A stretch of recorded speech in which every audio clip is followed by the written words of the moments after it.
karagatan. Tunay siyang banal at dakila, purihin ang kanyang ngalan. Ang lahat ng likha niya'y mabuti, pinagyaman niya ng lubusan. Purihin ninyo ang Panginoon, dakilain ang kanyang ngalan. Purihin siya ay awitan at papurihan magpakailanman.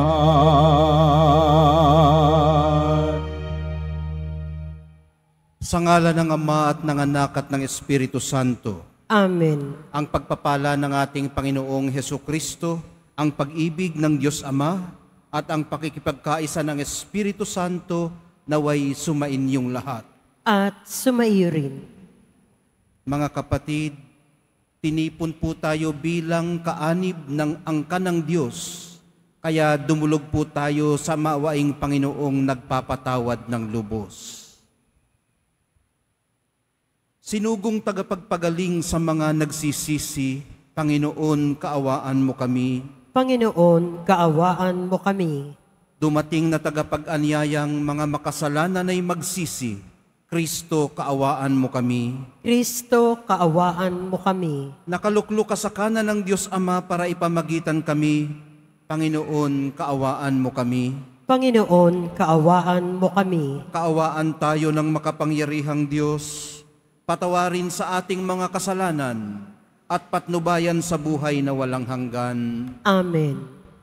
Manalangin tayo. Ama naming makapangyarihan, ang pananampalataya, pag-asa at pag-ibig namin ay iyong dagdagan at gawin mong mahalin namin ang iyong mga kautusan upang sa pangako mo kami maging dapat makinabang sa pamamagitan ni Hesukristo, kasama ng Espiritu Santo, magpasawalang hanggan. Amen. Magsiupo ang lahat.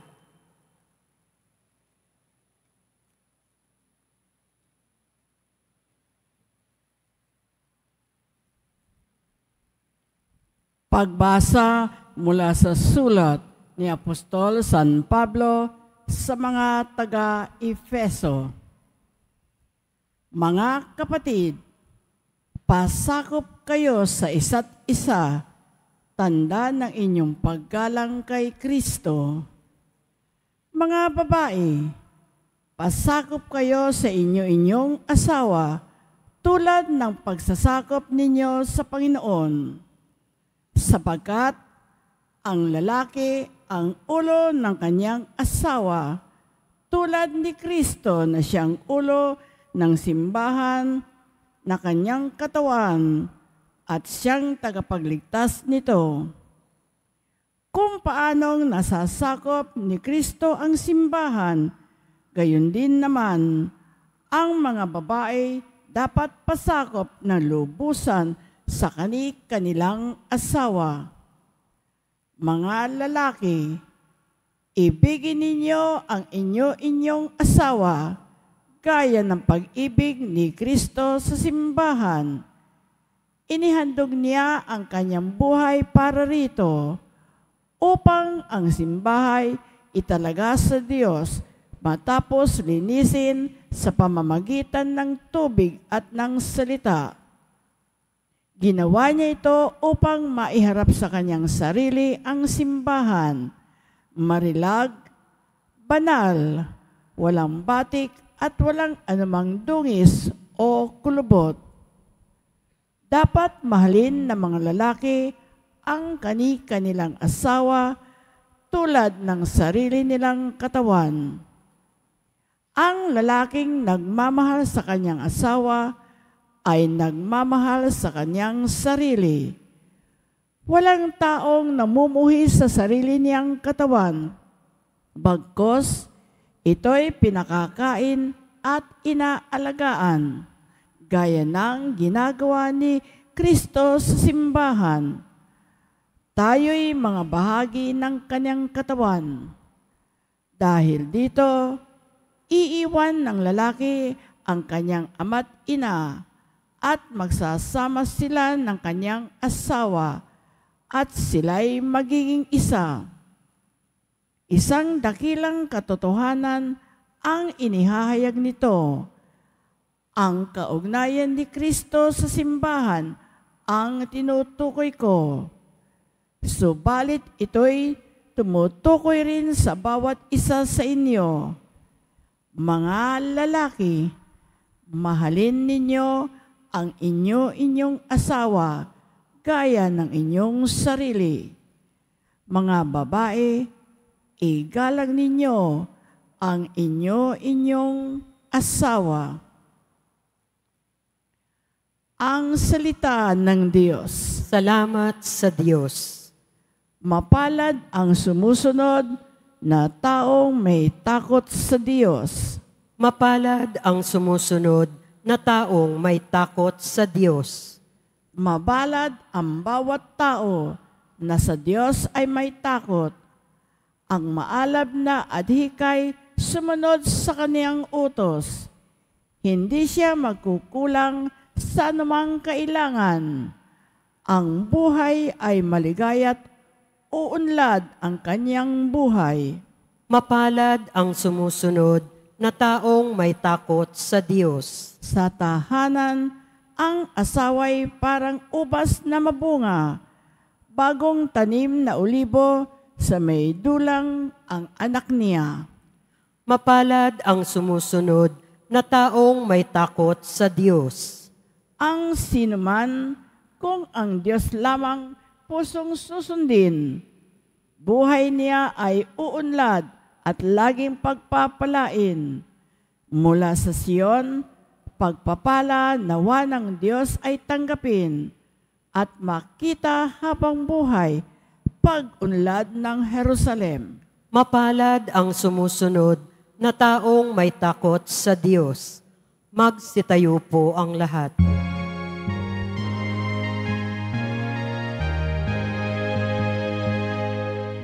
Alleluia, Alleluia, Alleluia, Alleluia.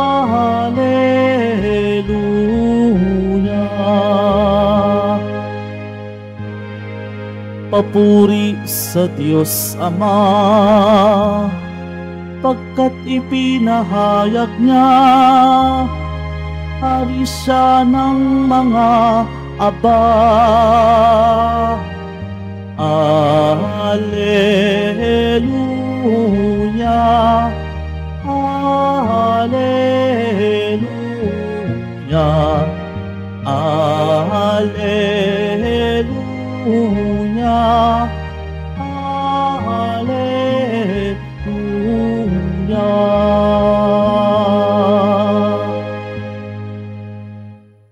Sumainyo ang Panginoon.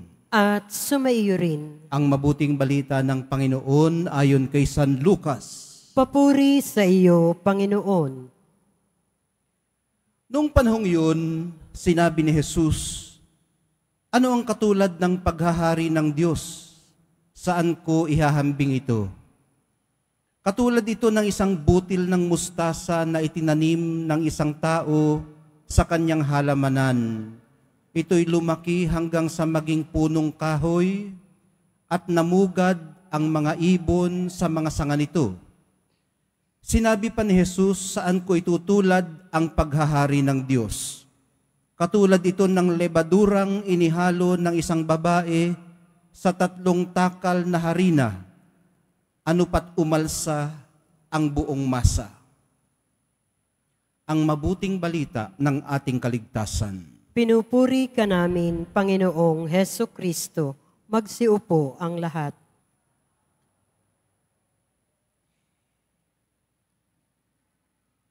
Hindi ko na po ipapaliwanag yung unang pagbasa, kasi napakaliwanag na.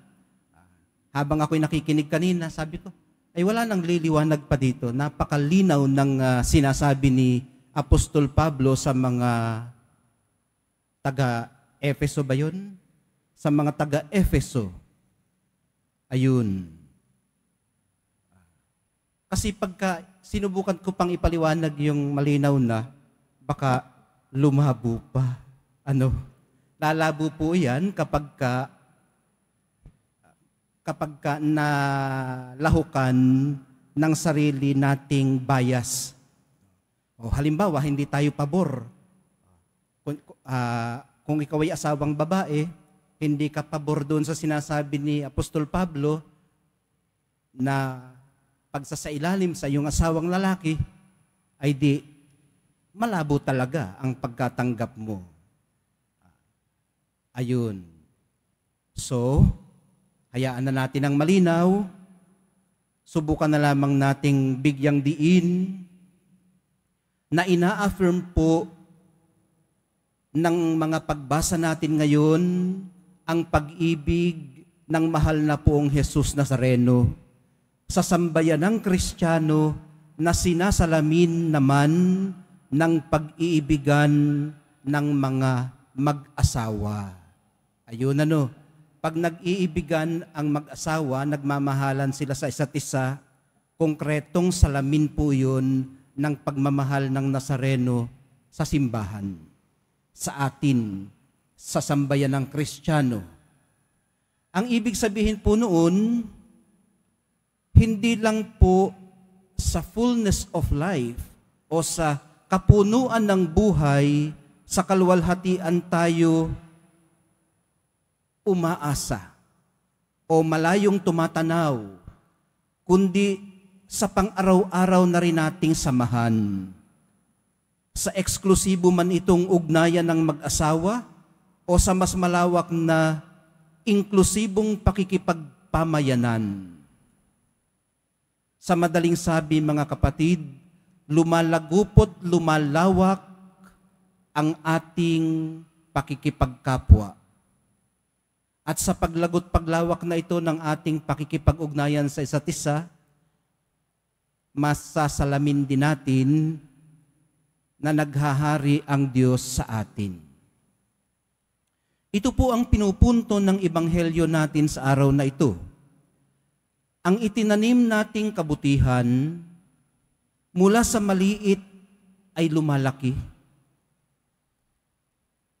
para sa pag-ani ng sagana. Gayon din naman ang masasabi natin sa itinanim nating kasamaan. Hindi po ba? Di ba may kasabihan tayo? Huwag magtanim ng hangin ba yun? Hangin, dahil ang aanihin mo ay bagyo. Di ba?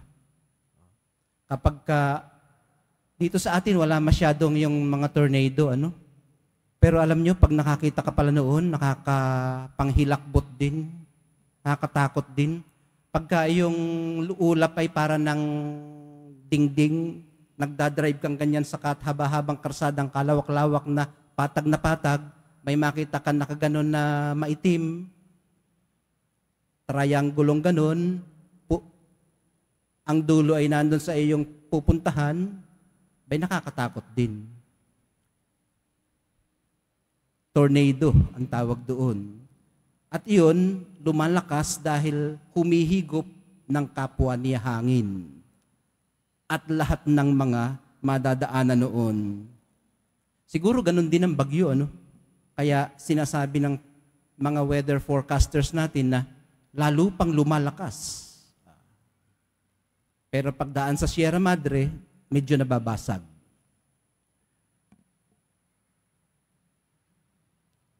Ngayon mga kapatid,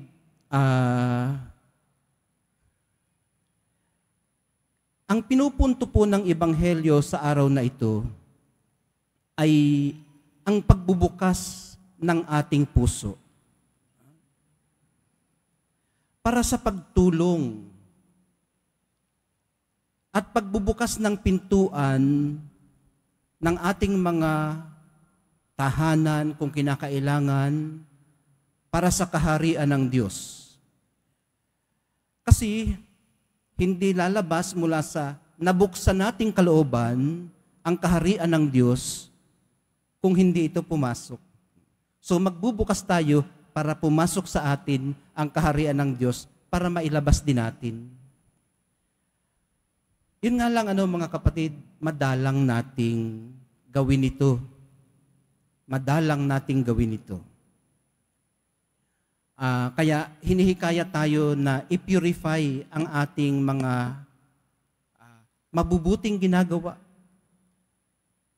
Napakatindi naman. No? Father, mabuti na nga ang aming ginagawa. Ipupurify pa man din. Kasi para magawa natin ng tama ang mabubuti nating ginagawa, madali namang magbigay. Pag kinakalampag ang iyong bintana, nang nanghihingi, di magbigay ka just to get rid of him or her.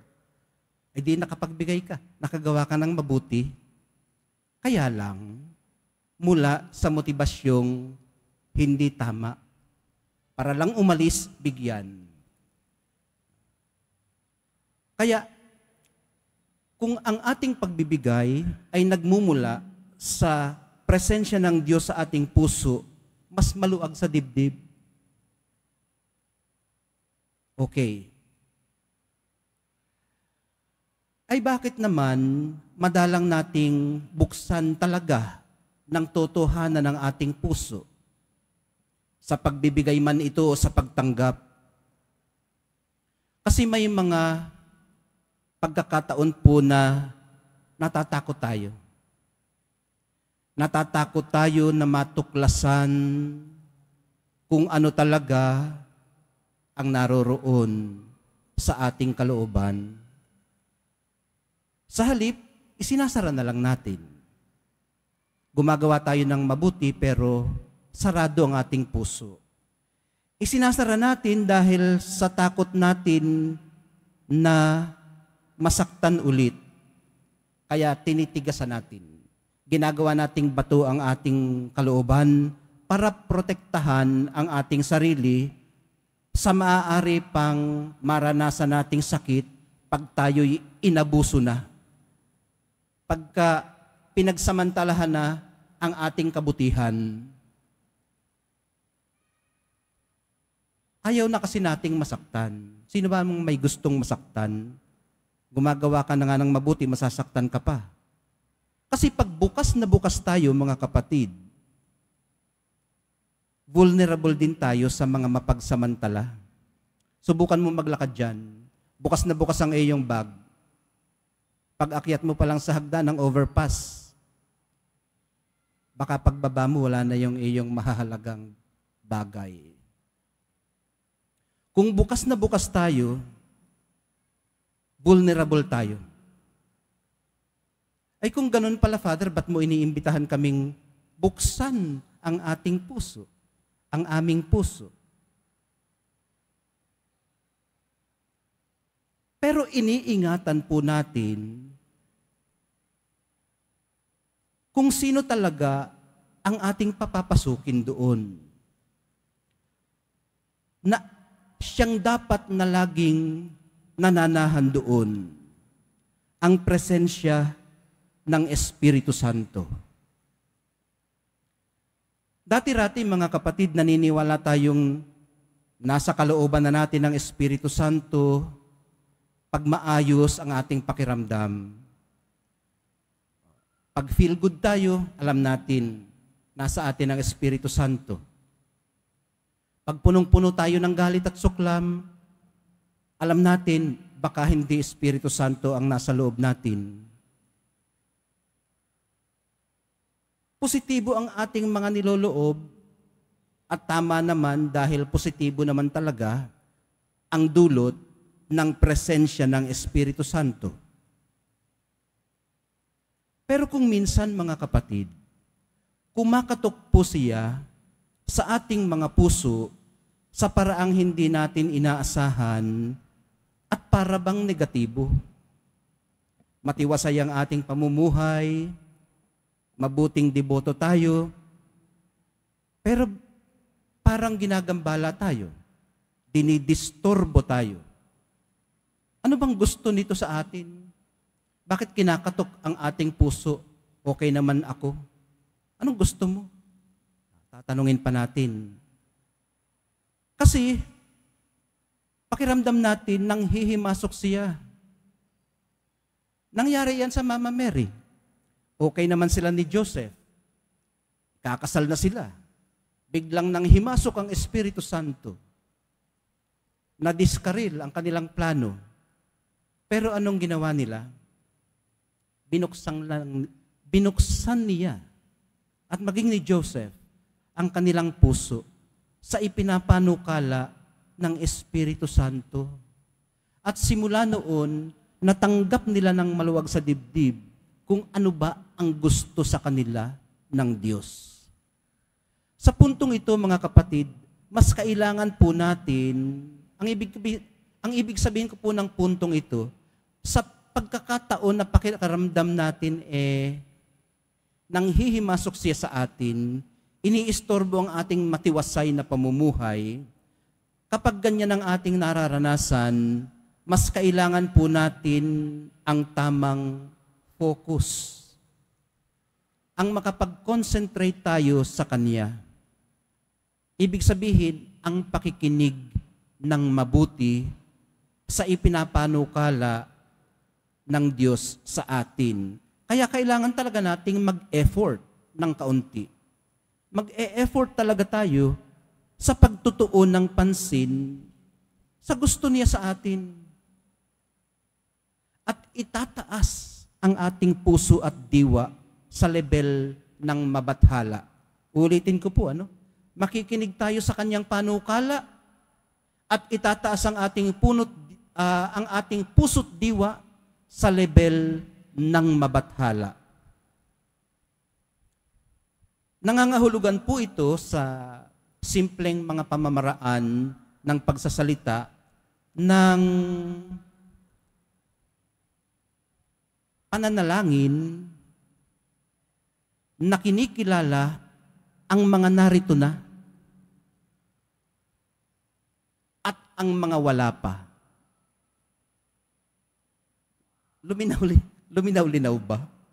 Paano kikilalanin ang narito na at ang mga wala pa? Ang halimbawa nito, mga kapatid, kung ang nararamdaman mo sa kasalukuyan ay kalungkutan, yun ang narito na, di ba? Kalungkutan. Itataas natin sa Kanya iyon, ang ating kalungkutan. At ang gusto sana nating maramdaman sa halip na kalungkutan. So gusto nating kaunting kasiyahan, gusto nating maramdaman ang kaligayahan na malalim sa ating kalooban, itaas natin yun sa Kanya. Hingin na natin. And again, madalas nga lamang mga kapatid, hindi po natin ito ipinababahala sa Diyos. Bakit? Dahil po sa kawalan o kakulangan na lang ng pananalig sa Kanya at tiwala. O kung meron man tayong tiwala, maaaring sa sarili natin tayo nagtitiwala. Okay na tayo Kaya, ako na ang bahala. Okay na ako na ang bahala. Paano ko ipagkakatiwala sa iba ang aking tiwala kung okay na ako sa aking sarili? Sa ganong paraan, saradong-sarado tayo sa grasya ng Diyos. Sa ganong paraan, paano magtatrabaho sa atin ang Espiritu Santo? Kaya kailangan ng kaunting kabukasan. At ang magandang balita para sa atin, minamahal kong mga kapatid, mas kilala po tayo ng Diyos kaysa tayo sa ating sarili. At mas may tiwala siya sa atin kaysa tayo sa ating sarili. Kaya alam po niyang ang natanim na sa ating mga salita niya, sa malaot madali, ay sisibol at yayabong din.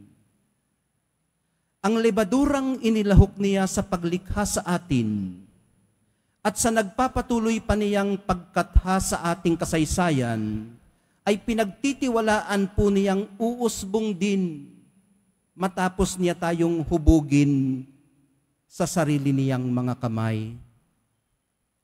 Nasa receiving end po tayo ng ganitong mga paggambala at panghihimasok. Tanawin lang po natin ang pagsibol, pagyabong, pag-usbong, at paglago para maluwag sa dibdib nating maihain ang ating kalooban bilang kanyang panaderiya at taniman. Mahal na poong Jesus Nazareno, maghari nawa sa amin ang inyong kalooban.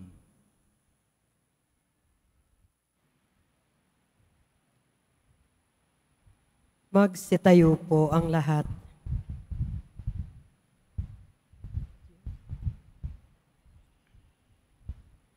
Minamahal kong mga kapatid, tulad ng isang malaking puno na mayroong mayabong na mga sanga, o tulad ng butil na matahimik na lumalaki, gayon din ang paglago ng kaharian ng langit.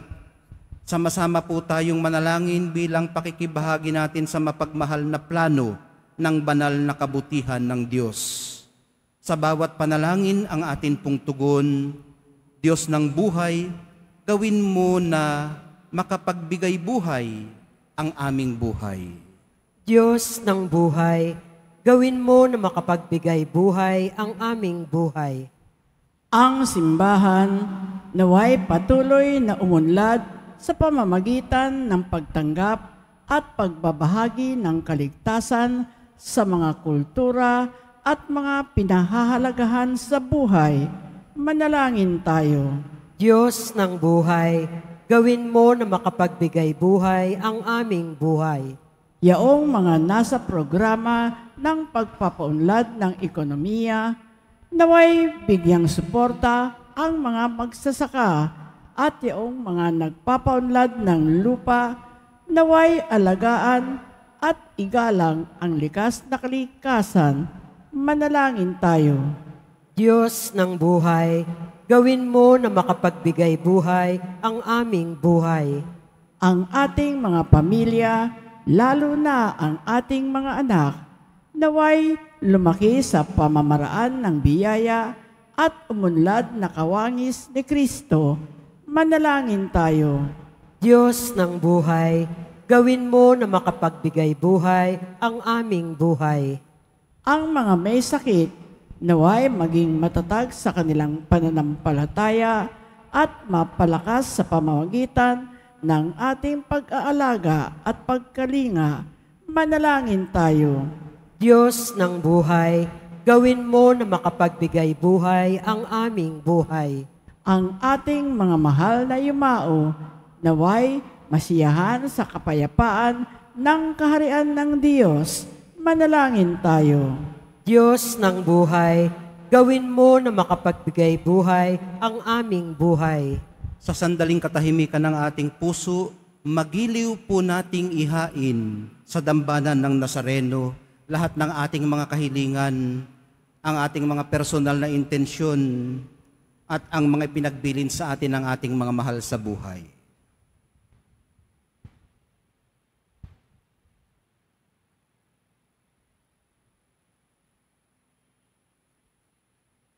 Manalangin tayo. Diyos ng buhay, gawin mo na makapagbigay buhay ang aming buhay. Ama naming nasa langit, tulungan niyo po kaming maunawaan ang kahalagahan ng panahon ng aming pag-iral. Buksan niyo po ang aming puso sa inyong salita upang maging mabunga kami lagi. Hinihiling namin ito sa pamamagitan ni Kristo na aming Panginoon. Amen. Magsiupo ang lahat.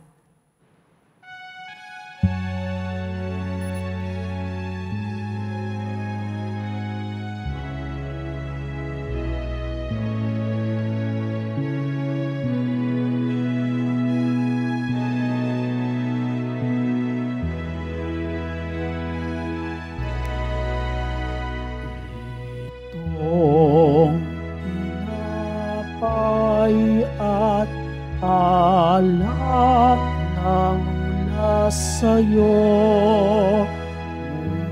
Muling ihahain sa kabutihan mo. Kunin at tanggapin alay sa'yo. Pasasalamat ng puso.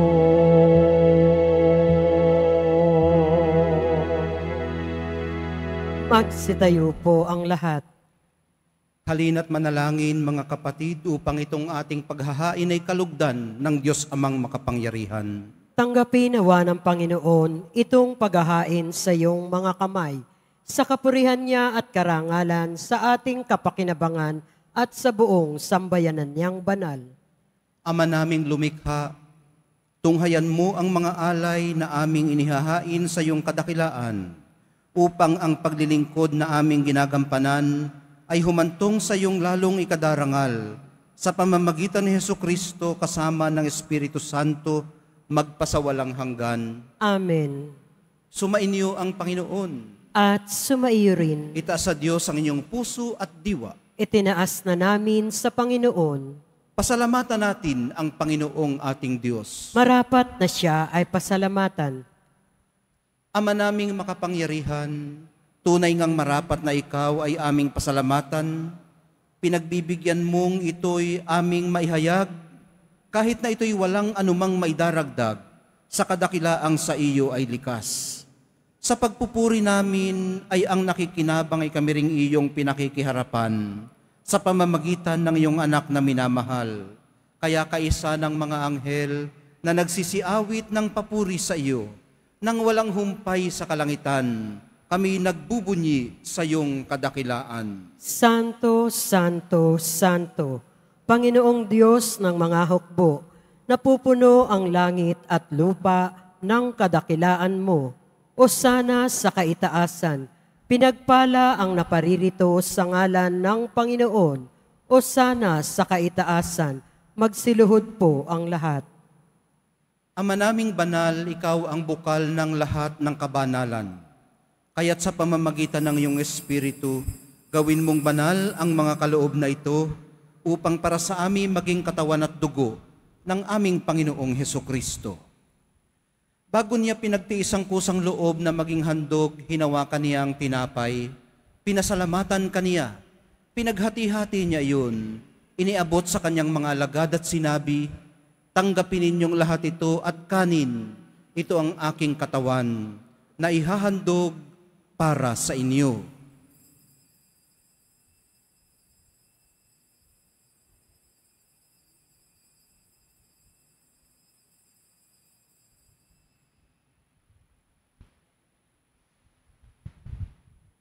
Gayon din naman, noong matapos ang hapunan, hinawakan niya ang kalis. Muli kanyang pinasalamatan.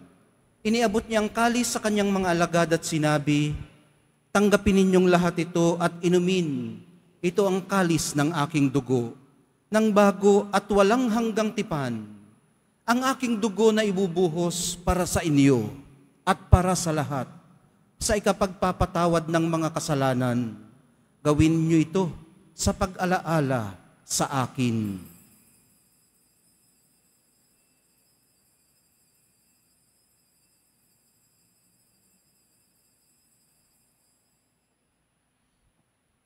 Magsitayo po ang lahat. Ipagbunyi natin ang misteryo ng pananampalataya. Si Kristo'y namatay, si Kristo'y nabuhay, si Kristo'y babalik sa wakas ng panahon. Ama, ginagawa namin ngayon ang pag-alala sa pagkamatay at muling pagkabuhay ng iyong anak. Kaya't iniaalay namin sa iyong tinapay na nagbibigay buhay at ang kalis na nagkakaloob ng kaligtasan. Kami nagpapasalamat dahil kami iyong minarapat na tumayo sa harap mo para maglingkod sa iyo. Isinasamo namin kaming magsasalo-salo sa katawan at dugo ni Kristo ay mabuklod sa pagkakaisa sa pamamagitan ng Espiritu Santo. Ama, lingapin mo ang iyong simbahang laganap sa buong daigdig. Puspusin mo kami sa pag-ibig, kaisa ni Francisco na aming Santo Papa at ni Jose na aming Obispo at ng Tanang Kaparian. Alalahanin mo rin ang mga kapatid naming nahimlay nang may pag-asang sila'y muling mabubuhay, gayon din ang lahat ng mga pumanaw. Kaawaan mo sila at patuloyin sa iyong kaliwanagan. Kaawaan mo at pagindapatin kaming lahat na makasalo sa iyong buhay na walang wakas.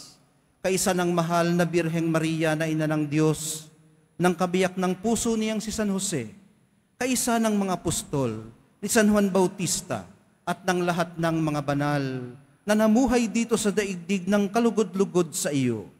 Maipagdiwang nawa namin ang pagpupuri sa ikararangal mo sa pamamagitan ng iyong anak na aming Panginoong Hesukristo.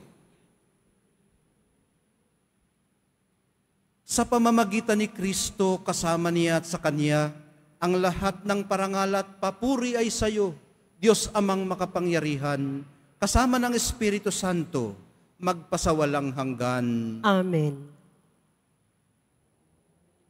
Sa tagubili ng mga nakagagaling na utos at sa turo ni Jesus na Panginoon natin at Diyos, ipahayag po natin ng lakas loob.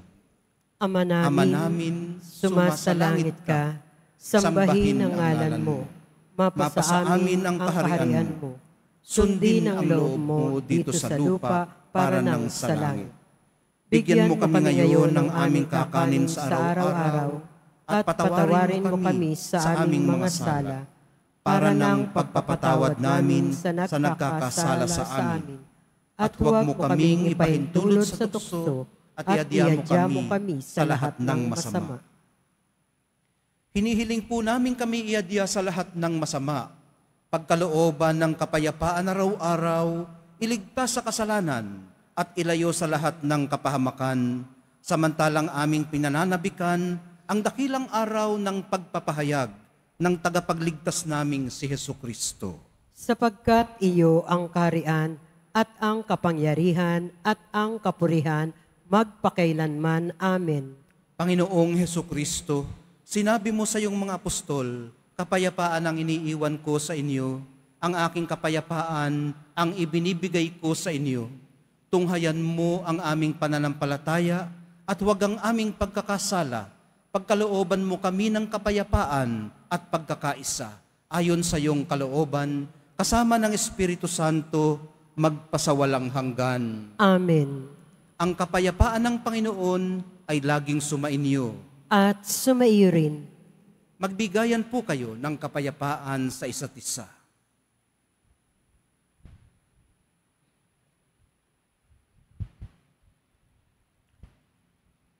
Kordero ng Diyos na nag-aalis ng mga kasalanan ng sanlibutan, maawa ka sa amin. Kordero ng Diyos na nag-aalis ng mga kasalanan ng sanlibutan, maawa ka sa amin. Kordero ng Diyos na nag-aalis ng mga kasalanan ng sanlibutan, ipagkaloob mo sa amin ang kapayapaan. Magsiluhod po ang lahat. Ito ang kordero ng Diyos. Ito ang nag-aalis ng kasalanan ng sanlibutan. Mapapalad ang mga inaanyayahan sa kanyang piging. Panginoon, hindi ako karapat-dapat na magpatuloy sa iyo, ngunit sa isang salita mo lamang ay gagaling na ako. May the body and blood of Christ bring us to everlasting.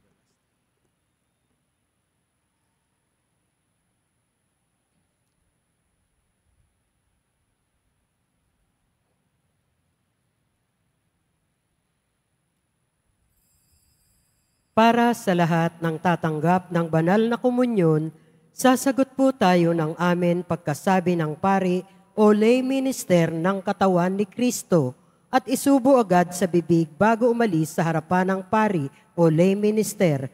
Sumunod po tayo.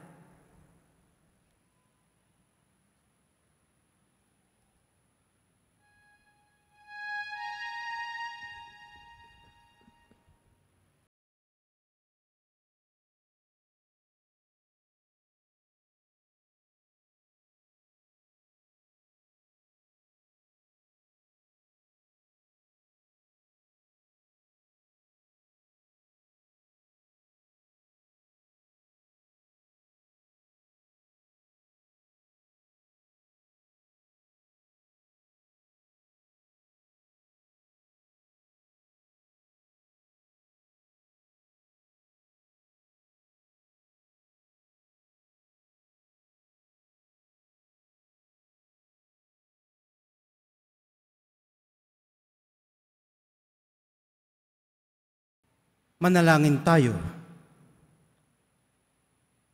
Ama naming mapagmahal, maging lubos nawa ang aming pakikinabang sa tinanggap namin sa piging mong banal, upang ang aming ginaganap ng lantaran ay siyang aming makamtang tunay sa pamamagitan ni Jesucristo, kasama ng Espiritu Santo, magpasawalang hanggan. Amen. Sumainyo ang Panginoon. At sumaiyo rin. Mahal na poong Jesus Nazareno, inihayag mo sa pamamagitan ng krus ang walang maliw na pag-ibig ng Diyos sa sangkatauhan. Pakinggan mo ang kahilingan ng iyong angkan na nagsusumamo sa iyo. Makamtanawa nila ang inyong katugunan at tanggapin ang kasagutan na may utang na loob na tinatanaw. Basbasan din po ninyo at pagpalain ang kanilang mga pinasasalamatan at pinagsusumakitan sa araw-araw, pati na ang daladala nilang mga imahen at dasalan. Matagpuan din po nawa nila ang kanilang mga hinahanap, lalo na po ang hanap buhay, ang ikabubuhay, lakas, pag-asa, at kagalingan sa kanilang mga karamdaman nang naaayon sa inyong kalooban. Sa pamamagitan ng bendisyon na ito, naway maalala nila ang mga pangako nila noon sa binyag, na ikaw ang kanilang iibigin at paglilingkuran bilang Panginoon, magpasawalang hanggan. Amen. At pagpalain kayong lahat at ang inyong pamilya at mga komunidad ng makapangyarihan at mapagmahal na Diyos, Ama, Anak, at Espiritu Santo. Amen. Naihandog na po natin ang banal na misa. Humayo kayong taglay ang kapayapaan ng Nuestro Padre Jesus Nazareno. Salamat sa Diyos.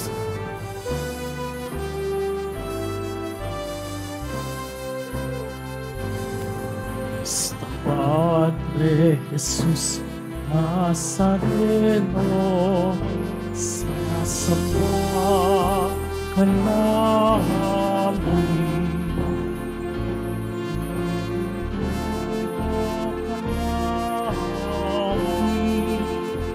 Aral lang aming buhay at kaligtasan sa Padre Jesus Nazareno. Iligtas mo kami sa kasalanan. Ang puso namatayan ay sagusad ng aming kaligtasan. Nuestro Padre Jesus Nazareno, dinarangal ka namin. Nuestro Padre Jesus Nazareno, niluwalhati ka namin. Nuestro Padre Jesus Nazareno, dinarangal ka namin. Nuestro Padre Jesus Nazareno, niluwalhati